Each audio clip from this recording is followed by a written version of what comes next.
Welcome to the Executive Forum Speaker Series from Purdue University's Daniels School of Business. I'm your host, Dave Randich, and I'm a lecturer here at the Daniels School, teaching undergrads on the West Lafayette campus. Executive Forum brings students and industry leaders together. Our speakers inspire our students and the public with insights on trends in their industry and guidance for students as they develop their business leadership skills. Today, we welcome Doug DeVos, co-chair of Amway, the world's largest direct selling company. Come along with us as we build the future of business. Doug, on behalf of Purdue University, the Daniels School of Business, and the Executive Forum, welcome, and thank you for taking the time today. Thanks for letting me be here. Love to be here. Good to see everybody.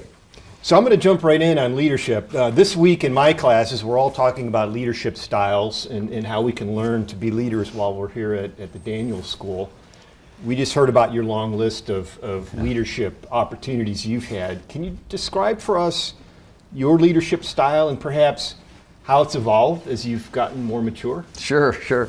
So to give you an idea, Amway is located in a small town outside of Grand Rapids, Michigan called Ada. Ada, Michigan's a tiny little town. Actually, if you look at the Google Maps, you will see that the Amway complex is bigger than Ada Village. And so the leadership style that I learned, it was a family business. My father and his business partner started the company. I grew up in it, but the leadership style was developed because you're in such a small town. I would say leadership's a contact sport. You know everybody. You know people working at the company, but you know their sister and brother, and you know their parents, and you know their kids, and you know your kids know their kids, and you're all running into each other at the grocery store, the gas station, or whatever the case may be. You're connected. So the leadership style I grew up with and what I watched with my dad and with Jay, it was very personal. You're dealing with people. You know, the Amway idea wasn't just about our products or our business model or our manufacturing and all the other things that we did. It was about people we were working with. And so it was always important for us to make sure you were connecting with people. You know, I watched, and I myself would just spend time walking around the company. You know, that management by walking around sort of style. Some of the best times are the things I've learned in manufacturing. By the way, just so you know, Amway has a garage for a tanker car, a rail car for our toothpaste manufacturing. I think that's the coolest thing that we have going. So, but to be there with everybody in the cosmetics plant and to see what they're doing, see the pride in all the areas of the work that people are doing is something that shapes your style, that you know you're connected with people. And so I think that's where I would say that's what I watched when I grew up, when I being at the company picnics, being at all, the Christmas program, all the sorts of things that we did. That's what I watched and saw, and that's what I tried to do. So my style was like that. It's a global business, so you get on an airplane a lot. You just got to be there with people. I love technology. I love sometimes not traveling and doing a video conference. That's okay. But at the end of the day, you're breaking bread, you're having a cup of coffee, you're having a conversation. It's the things you do at the meeting, and it's the things you did before the meeting, and it's the things you did after the meeting. So it's that style, and I'd encourage all of us to say life is a contact sport. It's the people around you. And engage in those relationships. And sometimes it's messy, and I say it's a contact sport because sometimes it's messy, but I think that's the style that I saw, and that's what that I tried to demonstrate. That's terrific. And in my experience as an executive, I used to bring my boards to factories, or when I was on boards, go into factories. And I'd see a lot of board members who wouldn't make eye contact with people on the shop floor. Yeah. And so how do you break that culture down? Maybe it never occurred at Amway, but if you were on another board and you saw that, how do you break that barrier down? It's just the initiative, and it's just the recognition of the value that everyone has with whatever work they're doing throughout the company, and throughout the business and throughout our world, our communities, right? Every job has value. All work is valuable and important. And when you recognize that in people, then you have a fun time learning about what they're doing. And so what's going on? What are you doing here? So I would do that a lot. I'd walk up behind people. What are we doing here? What product are we running right now? What's happening? Or even some of the office areas. Okay, what project are you working on? What's going on? And so I think you create the culture that breaks that down. you create that culture, well, that's what's supposed to happen. And so one of the things that we try to do is it's not one way. So all the people, that you're, seeing in a work environment, they're seeing you too. They're talking to their colleagues, they're talking back and forth. It's not an unknown or a unique experience for someone to be walking on the plant floor. That's what we're supposed to be doing. And we're supposed to be learning about what's going on and telling the story.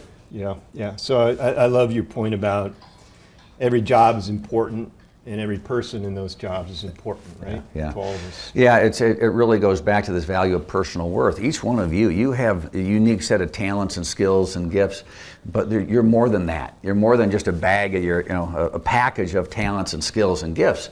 They help to describe you, but they don't define you. It's your character. It's who you are as a person. It's your belief system. It's the ideas that you hold as valuable and the values that you want to live in your life, and that you're going to express by your actions and by your interactions, not just your words, but by your behaviors. When you turn those beliefs into behaviors. So you start with beliefs. I kind of always say you start with beliefs in your heart, and that guides how you think about things, and then that guides how you act.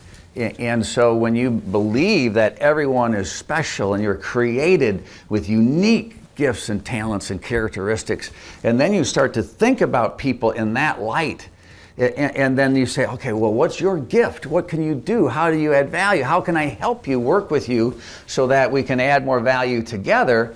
Then you start to act differently, and that's the important piece. When you roll that out, when you create that package, and that's what I would encourage all of you to think about. Where are you in your core? Who are you? What not just describes you that people would say from the outside in, but who are you from the inside out? And then at a time here, in classes here, and in this experience here at Purdue, you have a time to refine that. Okay, how do I identify that? How do I learn about the world around me? How do I express and how do I become a valued member in society, in my community, in my neighborhood, in my family, whatever the case may be? And Doug, you strike me as a leader who's learned to lead with some humility. And many of us, as we get a little older, we start to think about that more. Yeah. And how do you balance humility with decisiveness and a sense of urgency when we're under massive pressure? Yeah. So I'll start with humility, and I say it's pretty easy because I could see my report cards. And I knew I was not the smartest tool or sharpest tool in the shed, right? It's like, okay, there's a lot of smart people around here. And so what I try to do is just be curious. Okay, what do you do? Where are you from? What do you think? How do you think about this? And I try to get good at asking questions. And in a business environment, that would be, well, how are you seeing it? What's the data say? Where's it come from? What's that mean to you? Rather than somebody present it and I say, well, this is what I think, and here's what, we're going to try to, proclaim a direction here. No, we're going to discover a direction together. We're going to figure that out. So you have to be, curious, to be asking questions, which gets to the understanding, the expression that you don't know it all. And the other piece that comes with us, I had a great pastor friend who would say the other side of that is you kind of want to end every statement that you make with, well, I could be wrong. This is what I believe, this is what I think, this is what I see, but I could be wrong. You tell me. What are you seeing? Are you seeing something different? Am I missing something? We all have blind spots, don't we? We all have things that we miss along the way. So, hey, you've been looking at it a little bit differently. What do you see? What's going on? And so you stay in that curious mode, but you recognize there's a purpose to it. You have to make a decision. You have to move quickly in business and in life. You have to kind of assemble this view that you have on a certain subject. And I think as a leader,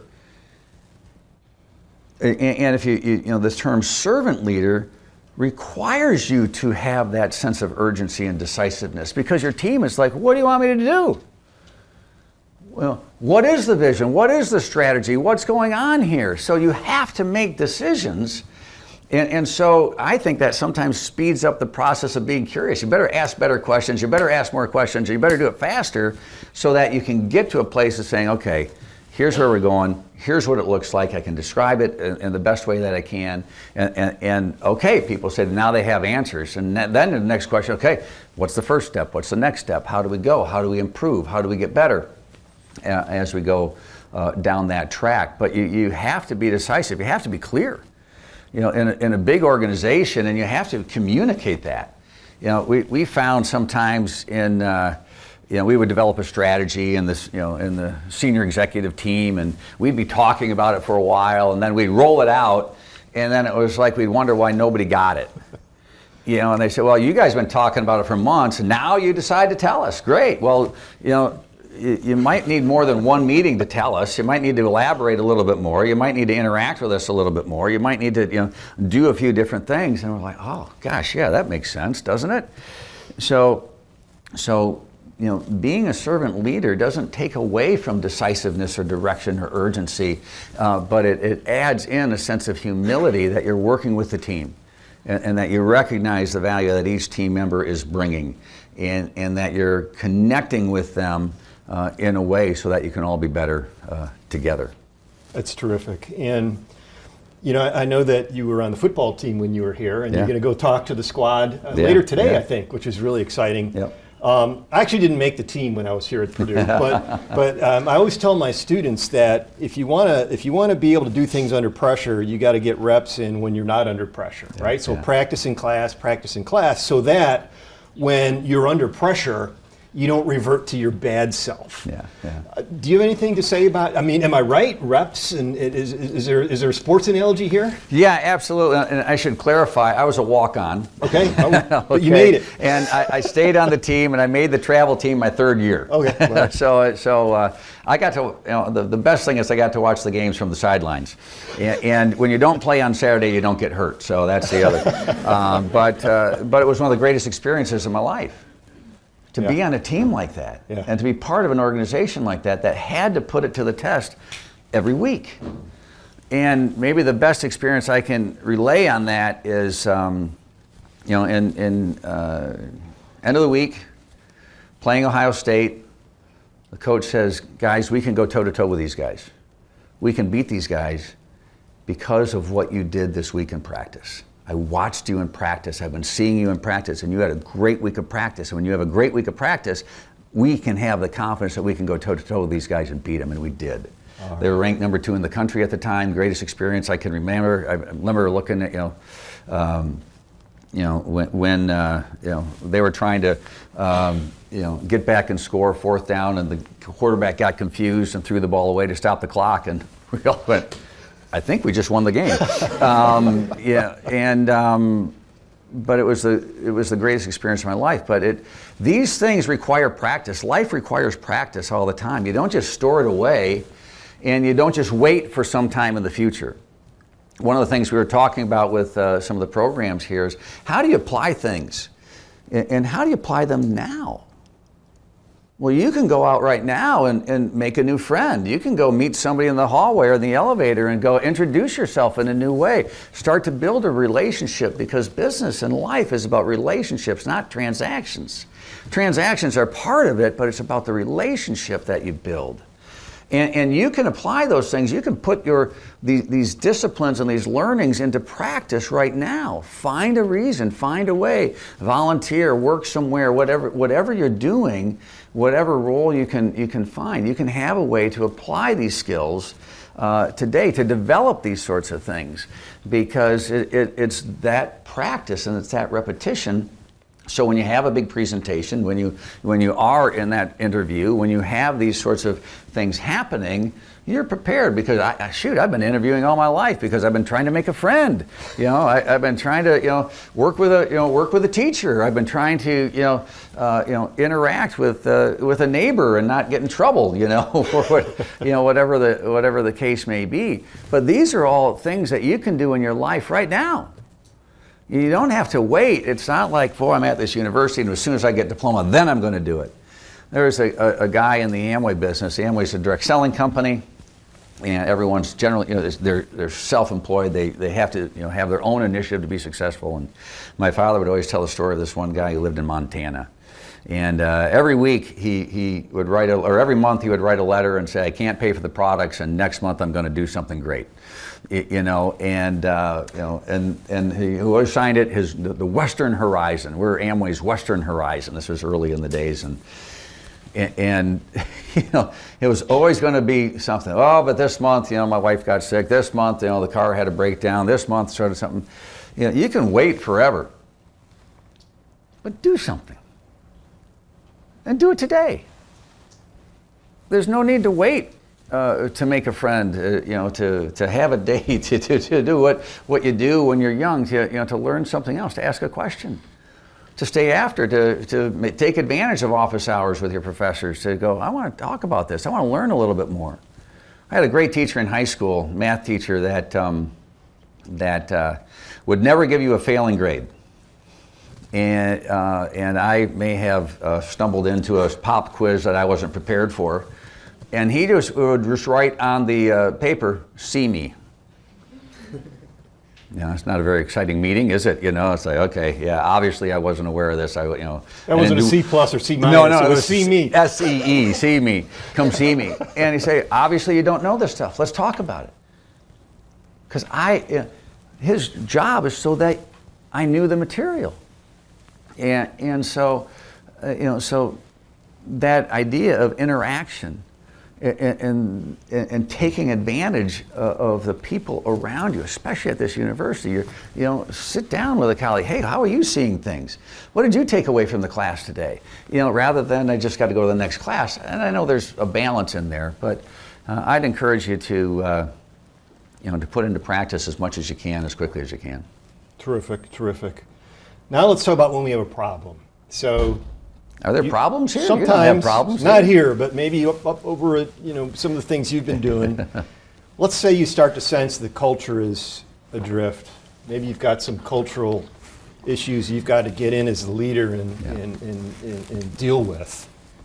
Can you tell us about a time that you've had to do these kinds of things and how you deal? Yeah, unfortunately, too many times. But culture in an organization, chemistry on a team, whatever it may be, it is fundamental and vital.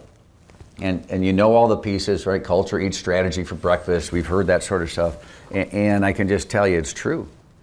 That when you have the organization that's pursuing the vision, that's developing and implementing the strategy, and you've got everybody on the same team, and you're trying to build in these values. So we had in Amway, we had from our founding, from my dad and his partner, with these ideas of freedom, family, hope, reward. That's what Amway was going to stand for. And then we had our values that we talked about partnership and integrity and personal worth. That everybody had value and responsibility. That you had a responsibility to do things.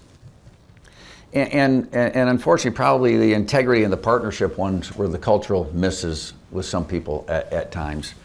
And when you see that, you just have to act, because otherwise it destroys the culture. It destroys your ability to achieve whatever you're trying to achieve. And so unfortunately, too many times. And they would demonstrate themselves in the easiest ways of somebody who just wasn't fitting with the team, who was always looking out for themselves, who didn't interact or share information, who didn't have that air of humility or curiosity, and ultimately when something would go right, they would take all the credit, and when something would go wrong, they would push all the blame to somebody else. And so that was kind of the one instance. That usually took a little longer to figure out, and a little harder to deal with, because it's, I really like this person and they're really working hard, and I found out in my life we acted way too slowly on that sort of a cultural problem. Sometimes it becomes obvious where there's a theft, an audit problem, or something else, that those become a little easier and quicker. But the main thing you have to do is to say, obviously this organization and the culture we're trying to create here isn't a fit with you.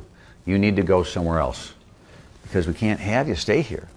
And we would invite them to leave our employment and go to another company somewhere, or do something else.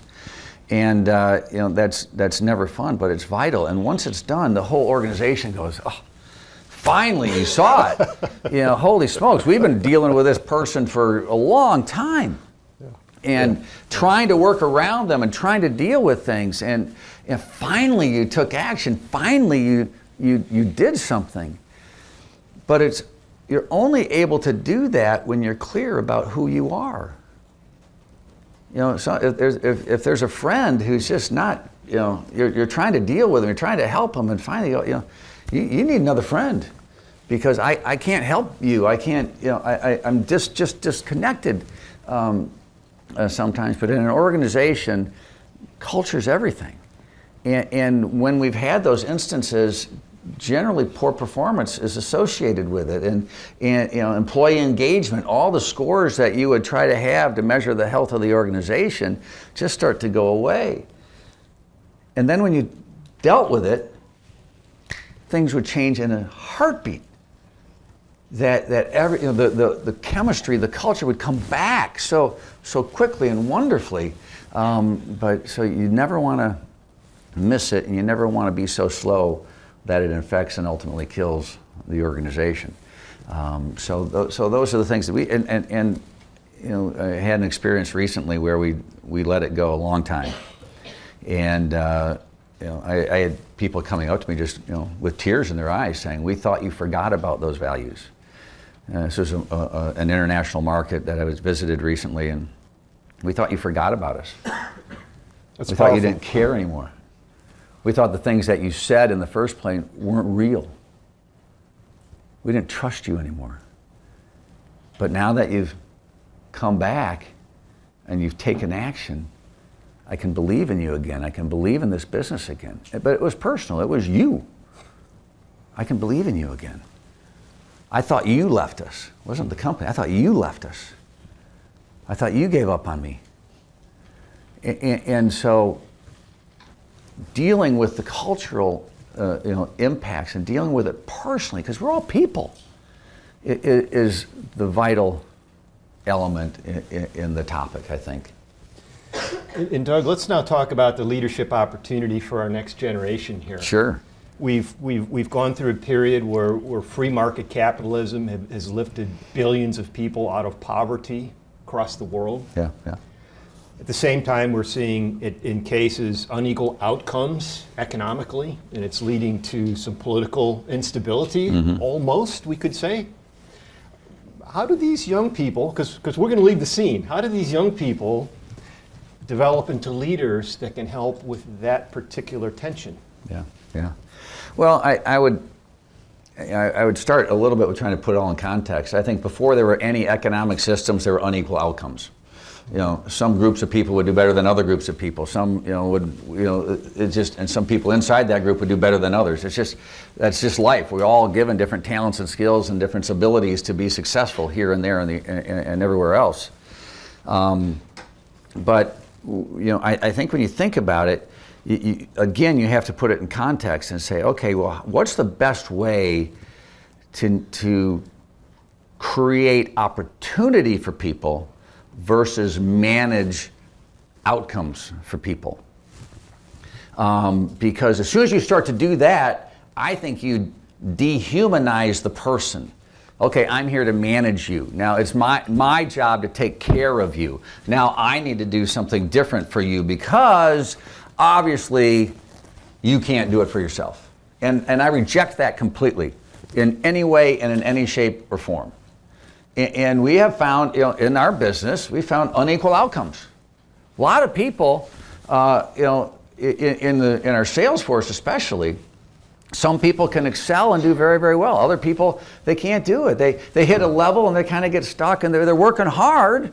It's not that they're not working, but whether it's inside the company or in the sales organization, that's life. But maybe they've found fulfillment because the hard work that they did probably sometimes better than they could have done before. There was a wonderful example of a conversation my father had with somebody who was in the sales organization, and at a solid level, but not a very high level, but a solid level, and visited the headquarters, and my father went up to her and said, "Ruth, how you doing? Great to see you here."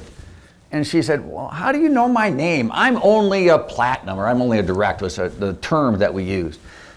And my dad said, "You're not only anything. I know you. I know where you came from. I know when your house didn't have indoor plumbing. And I know that you worked hard so that you could change that. And I know what you're doing today.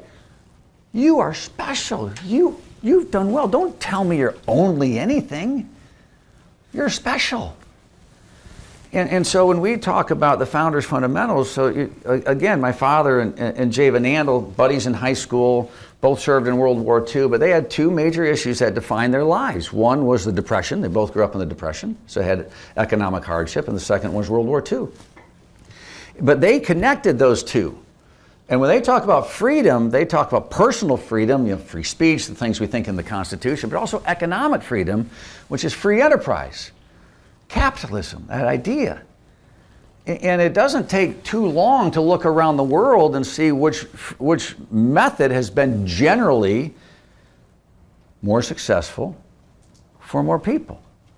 And I would argue that the closer you get to free enterprise and the more you allow people to thrive in their own environment, to reach their potential, the better they are going to do and the better more people are going to do.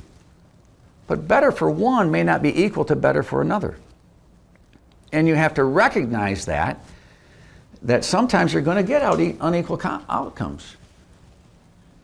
But I've found, it's been my experience, that the more people try to manage that, the more, whether it's a government or generally a government, because they're generally ones that set economic policy, tries to manage that to equalize the outcomes, the more they make it worse for everybody.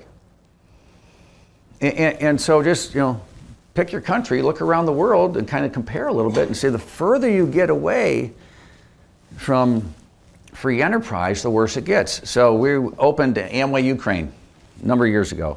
The gentleman who was opening it was from Poland and was telling the story about how at Christmas time or in the fall they were supposed to have beans, but the people in Czechoslovakia didn't grow the beans, and so the awful Czechs are there. But you, because your government loves you so much, are going to get an orange. Awesome. That was the environment he grew up in. They were all equally poor and equally miserable. So you can equalize outcomes, easy. Everyone's going to be terrible. But is that the life we want to live? I mean, would we want to watch sports of a bunch of terrible teams all the time, or go to a symphony orchestra where nobody knows how to play music? They're all equally bad. We want to celebrate achievement. A great illustration we talked about. You want mediocrity, or you want excellence. So I grew up watching Michael Jordan. He was faster, higher, better shot, all these sorts of things. All this amazing character that he had to win in his drive. What if we would have limited that? Hey, you scored 30 points, you're done. You got to sit. End of the game, sorry, you're probably going to take over, but we want to give this other team a chance. It seems silly, doesn't it? But yet people are intervening in economic outcomes all the time, trying to control the outcome rather than creating the opportunity. One of the things you talked about, community, that we find a lot, people say, I want to alleviate poverty. That's great. But we've been trying that for a lot of years and spent a lot of money, and poverty's still here. Why don't we lean into creating wealth? Why don't we help people create wealth for themselves? And maybe that's a strategy. Let's give that a shot.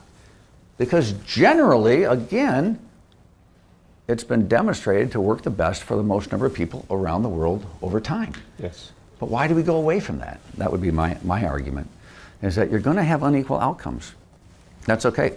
Tomorrow, one team's going to win, one team's going to lose. I hope we win. And I know the team's going to work really hard. But there'll be an outcome. And it won't be equal. Doug, but we still like watching it, don't we? You're all going to the game, right? All right. Let me sneak one in before we go to the students. This will be a quick one. Let's talk about philanthropy. I've traveled in my business life up to your neck of the woods, Grand Rapids, Michigan, and it's profound the amount of support your family has given to, I won't say revitalize, but add vitality to a Midwestern community. Sure, yeah. Can you tell me in a minute, what does philanthropy mean to you? Yeah. Well, philanthropy, the first thing to remind everybody is, and my dad would always say, to be a good philanthropist, you first better have a good business. You better figure out how to create wealth before you can share it, right, in that capacity. And so the idea is just to say that, and I don't like the term giving back, because that kind of almost implies we did something wrong in the first place. We made all this money, we feel guilty about it. You shouldn't feel guilty about it, but you should have an abundance mentality and say, I can give it away because I can make more. Money is something that we can make more of. We can create wealth. We can make it out of a new idea, a new product, something else. So our approach to philanthropy is to say we're investing in our community. Now there's some people that have been, that might need a little bit more investment. They've had a challenge here. So we're going to walk with them, invest in them, but we're not going to do it from a philosophy that we're here now to take care of you because we're wealthy, you're not, we're here to take care. No, you have great wealth and you have great potential. How do we walk with you to get that flywheel started for you so that you can be independent, that you can create wealth, and guess what? You can do it for somebody else as well. And you try to start that cycle. So that was how we tried to revitalize our community. We invested in our community. We did things that maybe didn't have a great financial return, but they had a great community return. And so when you measure investment with more measures outside of simply financial return, that's how we're trying to think about philanthropy, because we're still investing in people to help people be successful because they are great people. They have talents and skills. They can adapt. Now, we know there's some people who are in a situation where physically they can't.